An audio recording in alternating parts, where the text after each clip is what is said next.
নমস্কার। অসাধারণ একটি ভাবনা, তাই শেয়ার না করে পারলাম না। আসুন, মন দিয়ে শুনবেন। জাতপাতের ঊর্ধ্বে মানুষ হতে গেলে যেখানে সব জাত একাকার হয়ে মিলেমিশে যায়, সেটাই হয় সার্বজনীন একটা শক্তি। মলমূত্র পরিষ্কার করা নিচু জাতের কাজ। বাহ, দারুণ! আর কত বছর এই নিচু জাতদের এইভাবে নিচু করে রাখবেন?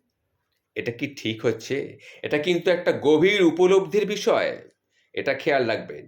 নিচু জাত বললে গায়ে লাগারই কথা। কারণ সংরক্ষণের কোটা আদায়ের ক্ষেত্রে নিচু জাত হতে আবার অনেকেরই বেশ ভালো লাগে। আসুন তাহলে আসল ঘটনায় আসি। একটি টিভি ইন্টারভিউতে একজন বিবাহিত মধ্যবয়সী মহিলাকে ডাকা হয়েছে। তাকে জিজ্ঞাসা করা হলো, আচ্ছা, আপনার কি জাত? ব্রাহ্মণ, ক্ষত্রিয়, বৈশ্য, নাকি আরও নীচ জাতির? মহিলাটি প্রত্যুত্তরে জানতে চাইলেন, এই উত্তর কি একজন মায়ের দৃষ্টিভঙ্গি থেকে বলবো, নাকি একজন মহিলার দৃষ্টিভঙ্গি থেকে বলবো?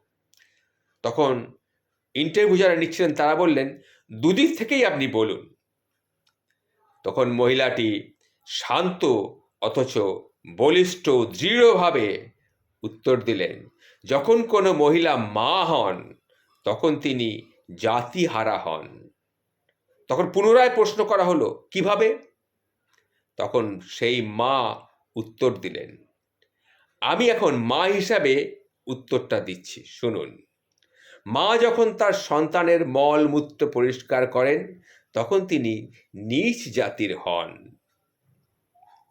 সন্তান যখন একটু বড় হয় তখন সেই সন্তানকে বাইরের খারাপ কোনো কিছুর প্রভাব থেকে রক্ষা করতে হলে তিনি তখন ক্ষত্রিয় হন। যখন সেই সন্তানের জীবনের মূল্যবোধ, শুভ বুদ্ধি, শুদ্ধ বুদ্ধি স্বভাবের শিক্ষা তিনি দেন, তখন তিনি হন ব্রাহ্মণ। আর যখন তার সন্তান বড় হয়, অর্থ উপার্জন করতে শেখে, তখন তাকে অর্থের মূল্যবোধ, তার ব্যবহার, তার সঞ্চয় এবং সঠিক কিভাবে সেই অর্থকে ব্যবহার করতে হয় সেই পরামর্শ তিনি দেন। তখন তিনি হয়ে ওঠেন বৈশ্য। এইভাবে মা হয়ে ওঠেন সার্বজনীন বিশ্বের সর্বধর্ম সমন্বয়ের উদ্ধারকর্তা এবং সর্বধর্ম ধাতি এবং জাতির ঊর্ধ্বে। বুঝতে পেরেছেন?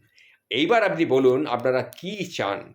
কোন দৃষ্টিভঙ্গি থেকে আমার উত্তরটা চান? মায়ের দৃষ্টিভঙ্গি থেকে, আমি তো বললাম, আর মহিলার দৃষ্টিভঙ্গি থেকে? তখন যারা প্রশ্নকর্তা ছিলেন তারা সবাই হাত জোড় করে উঠে দাঁড়িয়ে বললেন, মা, আপনি সত্যিই একজন মা, আপনাকে আমাদের প্রণাম।